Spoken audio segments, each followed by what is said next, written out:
Waak. Good evening, everybody. Welcome to neekaawa, kteekhiikeew, walakwanoe. This evening, they tell stories. And it's my pleasure to introduce the evening. My name is Ian McCallum, and we've got a wonderful sort of 2-hour session planned coming from nominally the Munsee Delaware Nation, which is 35 minutes southwest of London, Ontario. But along with my co-presenters, Karen Mosko and Katherine Chupik-Hall, we hope to share some of the work that has been going on Munsee Delaware over the past 2.5 years in terms of story creation, translation, and the artwork that has brought the stories to life. Our agenda will look much like this. Once I'm done speaking, and I wish I was done speaking, but we'll go right into the Munsee prayer with Karen. She'll introduce and lead us through the Munsee prayer. There will be the opportunity for the presenters to introduce themselves, followed by some acknowledgements that we'd like to send out. We're going to have 2 stories and a poem this evening. The story 1 will be Weemachekaniishak, which is the little people. And during that time, there'll be the background to the story, the translation process, plus also the artwork process that went to bring the story to life. And after that, we'll have time for questions and comments. The poem, The Missing Airman, will be the second piece. And again, it'll be a similar format where it's the story behind the piece, the translation work, and then as well and time for questions and comments.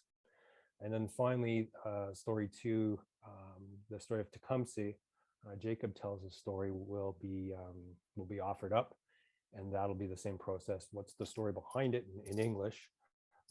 How did the translation process go? The artistic work to bring the story to life, and then the opportunity for questions and comments. As presenters, we're not going to be monitoring the chat nor the PowerPoint. However, if you do have questions or comments, if you would like to put them in the chat, the wonderful people from IAS in Princeton, Suzanne, Melissa, and Maria are monitoring this, and I'd like to send a Huatanishik big thank you to the people who've been kind enough to set this up. We'll follow up with a conclusion. So we're really happy that you're joining us here tonight. If this is your 2nd, 3rd, 4th, 5th, 6th Zoom session of the day, we really hope that this final one is the winner, the piece that's quite interesting for all of us. So without further ado, what I'll do is I'll turn it over to my colleague Karen, who will lead us in the Munsee prayer. It should be up on the screen for everyone to see. Can everybody see that?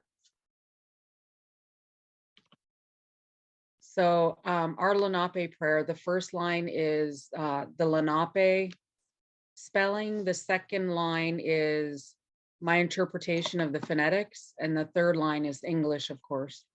So if you guys want to have your microphones muted and you want to follow along, you're more than welcome to. Anishik, Kishalamokwang, Alamiliang, Yon Kwai Kishkwik, Walk Meechwakan, Willam Liswakan, Walk Ni Alangomati, Walk Ni Wikion. Anishik, Kishalamokwang, Alamiliang, Kukana Aki, Walk Kishoch, Walk Ni Pahum, Walk Along Wewak, Walk Papatakwik. Anishik, Kishalamokwang, Alamiliang, Tindau Walk Mbee, Asino Walk Cash Hung, Meetquak Walk Papachkwalashak, Michuskwal Walk Wuchapiko. Anishik, Kishalamokwang, Alamiliang, Aweya Yisak, Walk Aweh La Shoshak, Walk Namasak, Walk Koksak. Anishik, Kishalamokwang, Alamiliang, Kohamina, Walk Kamohomsina, Cookina walk kohwana, ni cha nina walk kachosamina. Lopi anishik alamilian, yon kwai kishkwik walk, nimbu mausawakanam. Anishik, anishik, anishik, anishik. Nalahii, Karen. What I'd like to do is offer the opportunity for each presenter to have to introduce themselves for this evening. So without further ado, I'm going to turn it over to Karen. Kwinganawalomwa, anishik wema awen ela yo tali kwai kishkwik, nin deshinzi Karen, ni wunjiiyayuwak Nalahii, Acknowledgements wunjiiyayuwak, nin dilanapawi, ni nolamalsi, mechgish octona, kwai shihsuwanakuw. So I just said it's nice to see everyone, and thank you to everyone for being here in this place tonight. My name is Karen. I'm from Nalahii, which is Munsee Delaware Nation. And it literally translates as upstream. I follow the ways of the turtle. I am a Lenape person. I'm feeling fine. And I'm finished speaking the language, and now I will speak English. It's my pleasure to turn it over to Katherine Chupik-Hall. Hi, I'm Katherine Chupik-Hall. I'm in Guelph, Ontario on the Mississaugas of the Credit First Nation land territory. I illustrated some of the books that you guys are going to see today. And yeah, I'm really excited to be here alongside these incredible people. Thank you. Anishik, Katherine. And now it leaves me to introduce myself. So Wailak Pishka Kawamawen, ni Dashinza Ian, ni Nonjay Nalahii, Shuknwiki on Berry, Nawalotamun Wundaktakwa, Indalok Sheshko Halawasak Pombil, ni Nola Lindum, Mechgish Aptone. So my name is Ian McCallum. I am from also up the river, and there's nothing better than being upriver and not downstream. So I'm also from Munsee Delaware Nation. I follow the ways of the turtle as well. And I'm feeling fine today, and I've done speaking for now, I think, but not for long.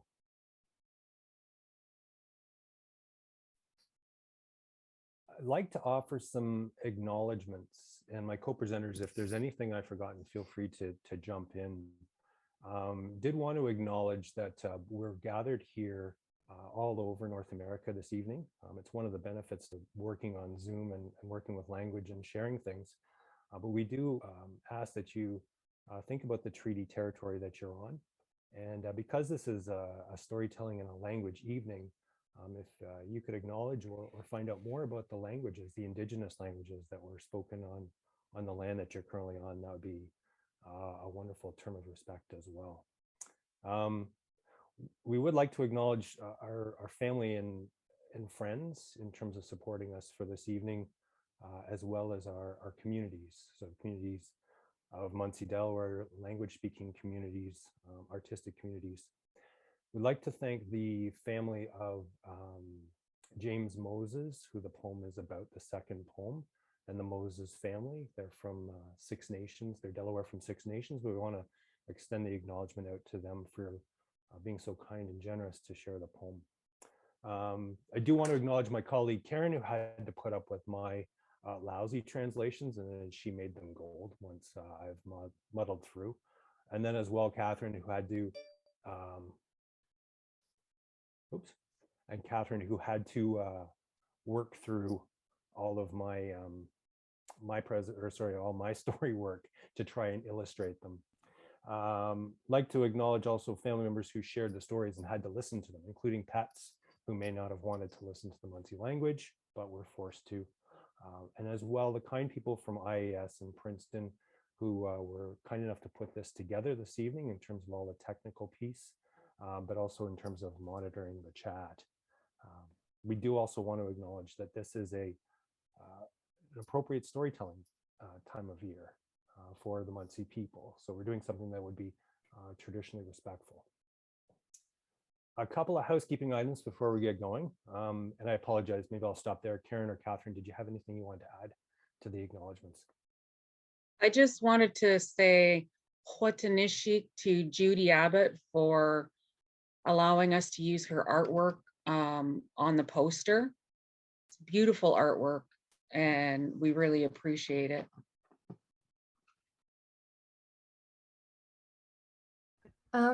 I guess I just wanted to thank all of you for involving me in the process. Yeah, and trusting me with your language and your culture and your stories. Thank you so much. Aanihkwaachiimuwak, Catherine, Aanihkwaachiimuwak, Karen. One more piece before we get going. Both Karen and I are second language speakers, and it's called endurance. It's like a long run when you're dealing with very long stories in a language that wasn't necessarily the one that you grew up with your entire life. So for our language students who are on tonight, if you do have linguistic questions or you find something that is not to your liking, if you could save that for a future class, one of our Tuesday or Friday night class, that would be wonderful. And that way we can address any concerns that you may have had with the words that you read. So please, on behalf of Karen and I, that would be wonderful if we could address those during the language class. Aanihkwaachiimuwak. I think we're ready to go with the first story.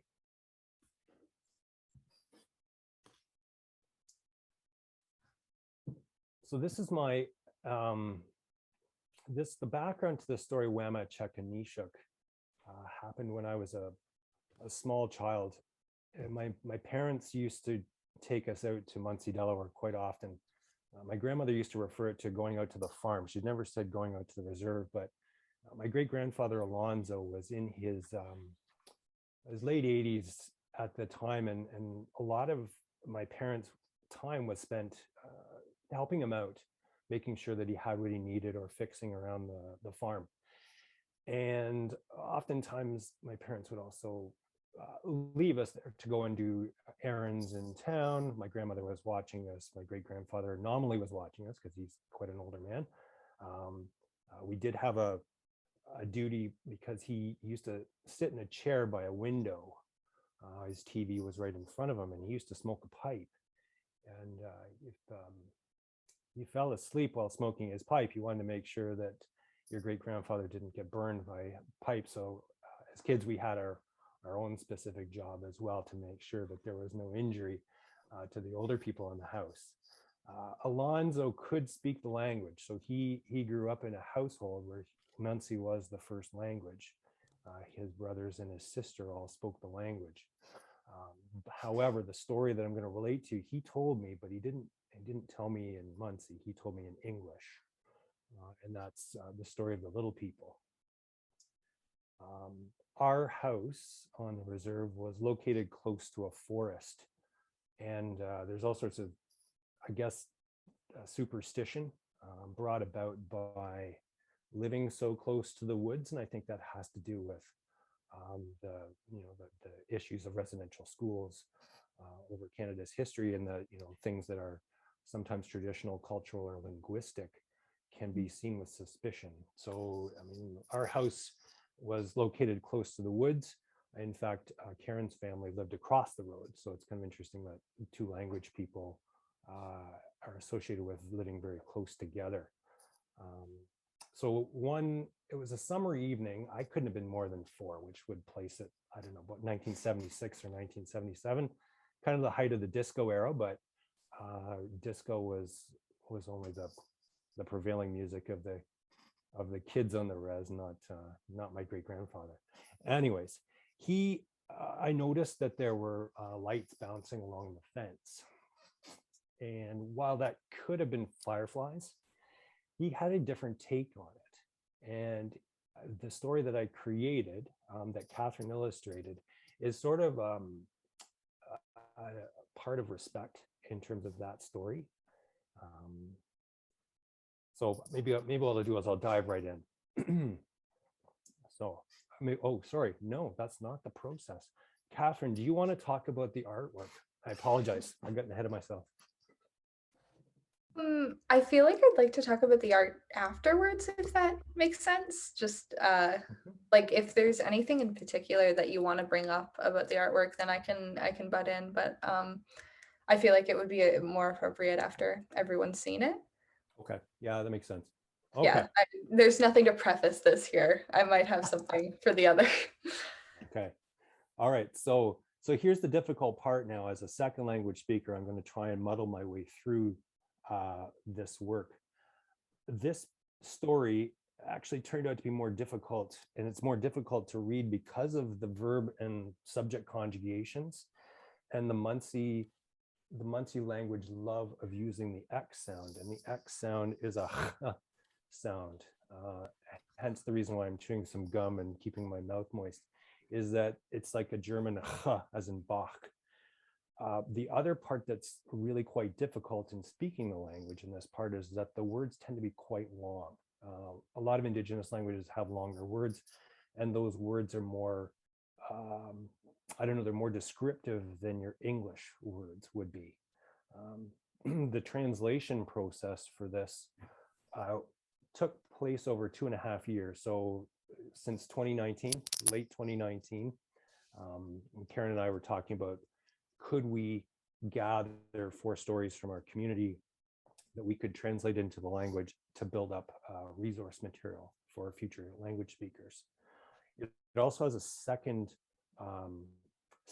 piece, which allows both Karen and I to get better as second language speakers and improve our own ability to write, but also our own ability to read longer passages other than just, simply introductions or numbers and colors and things like that, which have value. But as a second language speaker, you want to improve that sort of endurance, that ability to read longer passages.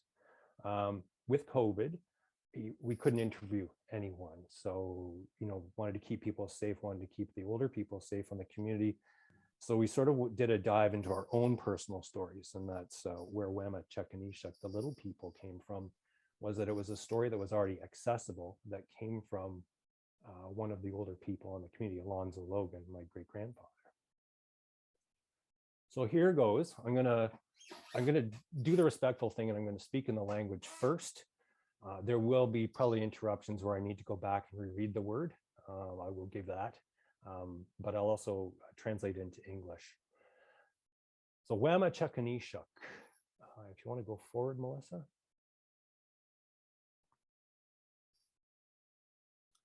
Munsee Delaware Language History and Culture Group would like to acknowledge the support. So we've got the acknowledgement slide. The story came from Alonzo Logan. The artwork is Katherine Chupik-Hall. And I'm going to go right into it here. Now, I got to move my picture. I can't see around it.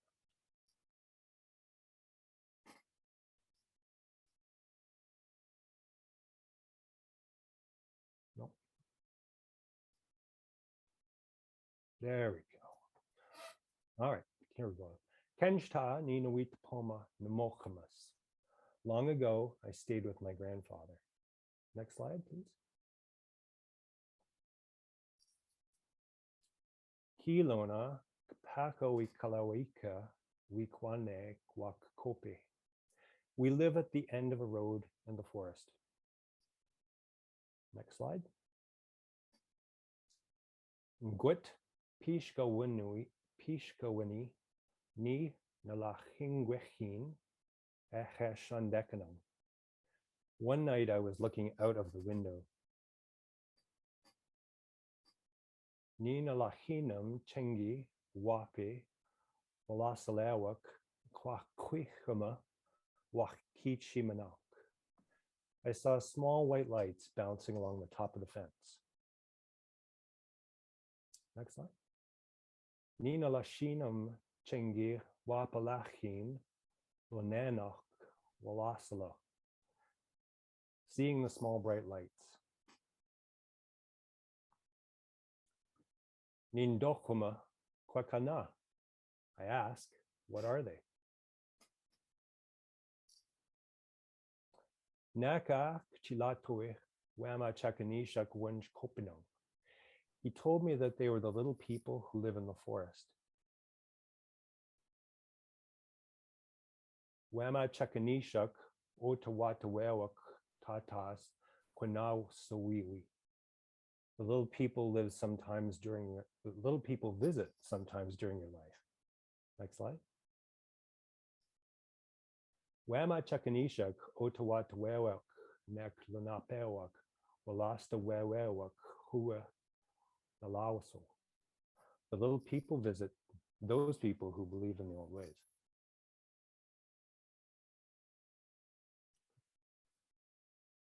So the story was originally detailed in English, and as a writer in 2019, what I did was I tried to organize the English language into ways that I thought that the Munsee language could easily translate.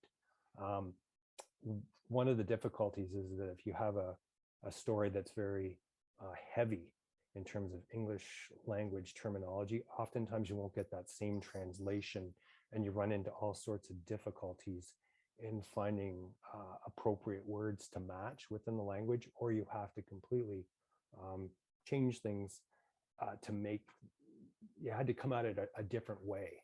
And that's probably the best way I can describe sort of the process to create this story. Maybe what I'll do is I'll turn it over to Karen. Karen, did you have anything you wanted to add in terms of the translation?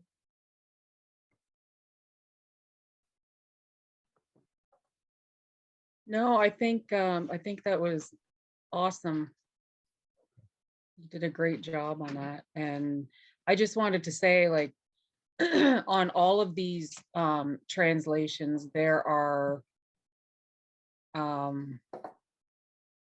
sometimes there are not modern words in Lenape, and we have to come up with an explanation for the description, because our language is very descriptive. So I don't know. So I'm just saying that it's not like a literal translation from English to Lenape. We have to like dissect the English to have the Lenape describe what we're trying to say. And then when you translate it back into English, it'll be sometimes totally different from what how the English started, if that makes sense. Yeah. Deconstruct and reconstruct. That's right. And the interesting thing is that like doing that 2.5 year period, you know, the story is created in English. The English story is then given to someone who can illustrate it, and then between Karen and I, we have to then work out how to do the translation piece, all while keeping, you know, a daytime job and family responsibilities. So it does take quite a bit of time in order to try and find that right word. Or you know, my fear was that, you know, sending my work off to Karen, I was like, oh, I'm just going to have a ton of homework coming back. She's going to cut and slice it up, and red lines are going to be through everything, and, you know, it's going to hurt my feelings. But it does take a long time, especially if it's not your full-time job, right? To create something that is appropriate and respectful, and has gone through the process in an appropriate way. 2.5 years, it seems unbelievable, but it's, you know, I guess that's a fair amount. Katherine, did you want to talk about the artwork for this? Yeah, of course. Thank you so much. Yeah, essentially for this one, like my art has evolved a lot since this, but I really am like proud of a lot of these pieces because I was just like experimenting with so much, especially in these. Like you can see that I was just trying to make it like very like childlike and like wondrous and fun, just kind of the way that, like, with a lot of like textures and shapes and light. And I feel like that still stands out to me, and still Like even if I've like technically improved, is still kind of a very interesting piece to me. If that makes sense. I do also have a story about the grandfather, if you'd want to go back to him.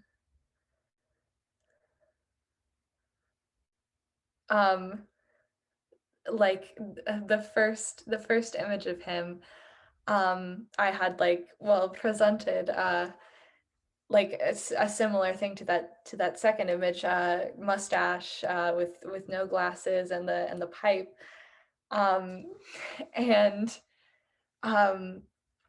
I sent off like essentially everything to Ian, and he went, this is really wonderful, like you've captured, everyone's likeness so well. My grandfather could not grow a mustache. And so I feel like I kind of had to adapt to that, because I was just kind of interpreting like this image. I had a few images of him here and there, but then just kind of like this idea of like a grandfather in my mind, I suppose, has a mustache. I'm not sure why. Yeah, and just like I'm trying very hard with the texture and just with like the expressions and the relationship between the characters. I feel like I portrayed well. Yeah, and obviously then Ian came forward with some like more information about his grandfather, and the glasses and the pipe were, yeah. um and I feel like it was interesting to kind of like go back and be like, well, I need to kind of reshape this person's image, to be more appropriate to their real likeness. So I think that was a fun project to work on. It was very like lighthearted, which was nice. I'm fairly sure that's it. There is a question in the chat for me. I'm not sure if I should answer it now or later.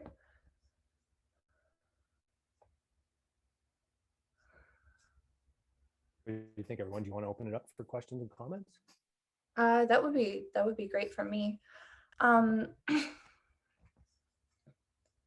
can talk about the first question. It says, what graphic program, sorry, do you use, Catherine? I love your artwork. Thank you so much. I use a free program called Fire Alpaca that you can literally just download right off the internet. I've used it for every single project I've worked on. I don't know. I'm like very comfortable with it. I've been working with it for a really long time, and it like essentially has almost everything that like most digital art programs, like most paid digital art programs have. Yeah, and I think that's just a testament to like, you can use whichever tools you'd like and still create something really interesting. Not to like call my work interesting, pat myself on the back a little bit there. But yeah, I think really like any program is like, has the potential to create something really great. Like I've seen people using MS Paint to create super great stuff. Yeah, I think it's just all about adapting to your tools. And I do use a Wacom tablet with I'm not sure what computer I have. It's like a Mac, but I'm not sure which kind. So I hope that answers your question. I don't know if there are any other questions, but thank you. Yeah, and there's one more question in the chat from Maria Tsaplina, who was asking, she said, the languages have such different logics, right? I'm curious how much is being lost or is unable to be put into the English language.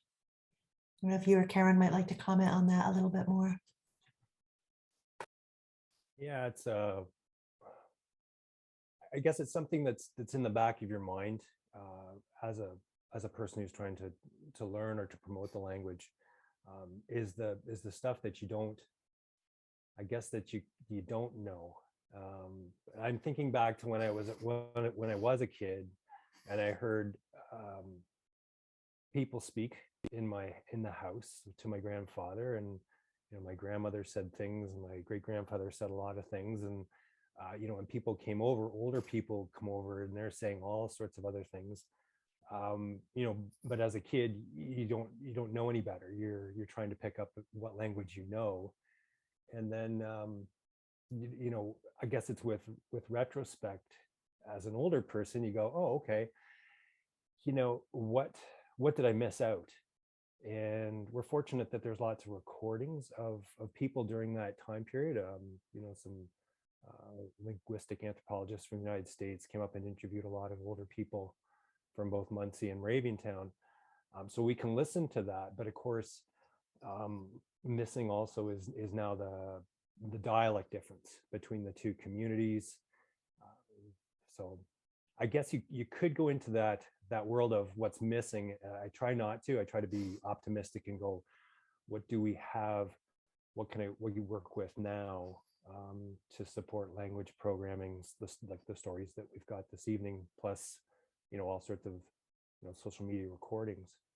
I will acknowledge that when you're working with a language with so few speakers, oftentimes we don't have words, modern words for modern things. And that's all part and parcel of having people get together and sort of hash out what an appropriate word should be for, I don't know, like microwave or for cell phone or for even something like the movies, because of course the dictionary, the bank of words that we have doesn't match with that. And that's the, you know, that's the difficulty of a language with so few speakers or that's in the process of a revitalization program. So, but maybe Karen, you probably have some much better words than that.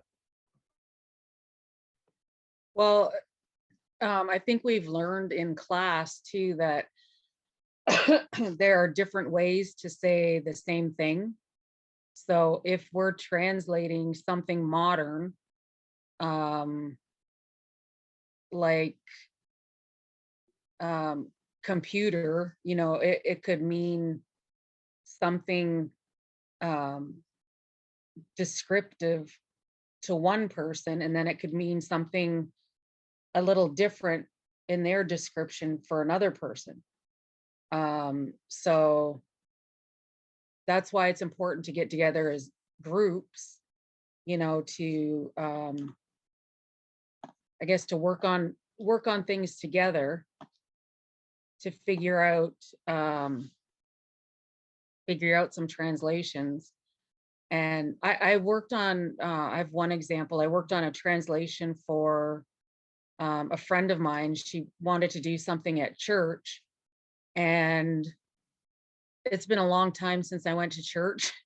So I would ask my mom, like, in this phrase, what are they actually trying to say? Because I don't know how to translate it if I don't understand what the words in the Bible actually mean, or in the, you know, the hymn book, what they're actually trying to say in English. So I had to do that first before I could translate it. And some of them were, you know, were not words that we had. So, you know, I worked with her on trying to figure out how to say it in Lenape. So it's a challenge, but we get through it. Yeah, it's like it's a challenge to try and make it relevant as well, right? In a contemporary sense. For Karen and I, working out of the dictionary, that's okay. But for younger generations who are coming through, who want to learn the language, how are you making it contemporary, right? How are you working to make the language make sense to younger generations as well? Yeah. Comment in the chat from Kieran Conroy that he's proud to have possibly done the first Munsee translation of lightsaber, just talking about essential words in Munsee vocabulary. Yes, we did. And also a question, and then after that, maybe we should move on to the next piece of translation, the poem. One of the question was, is French or English or other languages different to translate into or out of from Munsee? And she goes on, I'm wondering about what is lost in terms of the descriptiveness of language other than vocabulary. That's an interesting question. Yeah, I can only tell, I can only share that I translate from English to Munsee. I'm getting to a point now where I have to translate from Munsee to English as well. If you're looking at historic text, we do have an 1840s psalm book. So the missionaries translated it into the Munsee language. So it's a fun piece to actually have to now translate back in English because it's written in a different, older style. I've never translated Munsee language from French, and that's simply because French is another one of my second languages, but it's not the language that I use daily, or at least unless people want me to ruin yet another language, I try not to use French, but yeah, that's interesting. I've never thought about using that second language and then having to then work through the Munsee language. That's quite interesting. Yeah, same here. I don't know enough of the French language to translate from French to Lenape.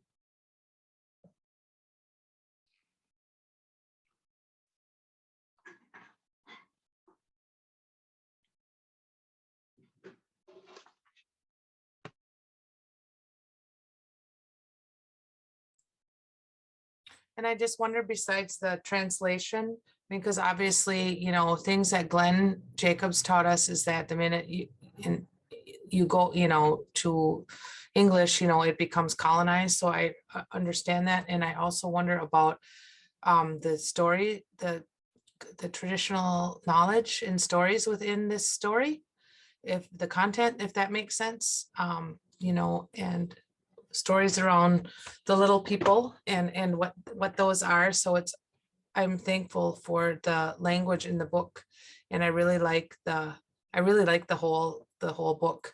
And I know that as someone who's been a language learner for decades, probably now, Karen, I mean, I'm barely over 20. That, you know, I really love the stories. And Glenn used to, when he would teach us words about, you know, pickle or whatever he would teach us, if it was about tobacco or whatever else, when we would have to present, he would make sure that we knew the story that went with whatever the cultural content that went in there, besides just word translations. And so I just see that as sort of a holistic process, because there's lots of spirituality and meaning in that, based on our lived experience. I don't want that to be lost. Our relatives here. I think you touched on quite a number of things there, where, you know, for me, the struggle was, do I let this story out, because this is a family story?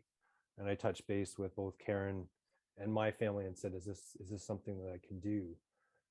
Acknowledging that you're touching a cultural piece, a cultural story piece. And I feel that Alonzo, when he shared it, only shared to a point, and you'll see that happen in Tecumseh as well, where only my family members would share to a point and they wouldn't go any further. It's almost like they needed you to go find out more details. And then the second piece was, I need someone who I can trust with the story to illustrate it in a way that makes sense, but is also respectful. And that's what Katherine has done here. So like there's levels of respect and levels of, you know, checking as well, going, okay, can I do this? I need to check in with people first. And that's, you know, the whole process behind sort of sharing two stories that, you know, come from, you know, Munsee, right? Where you can't just decide as an individual, I'm just going to share these things. It has to go through a process. Anishik, Nikki. Leona Mark asked if the story is in a book form. I don't know if you want to mention that now, Ian, or later on. We do.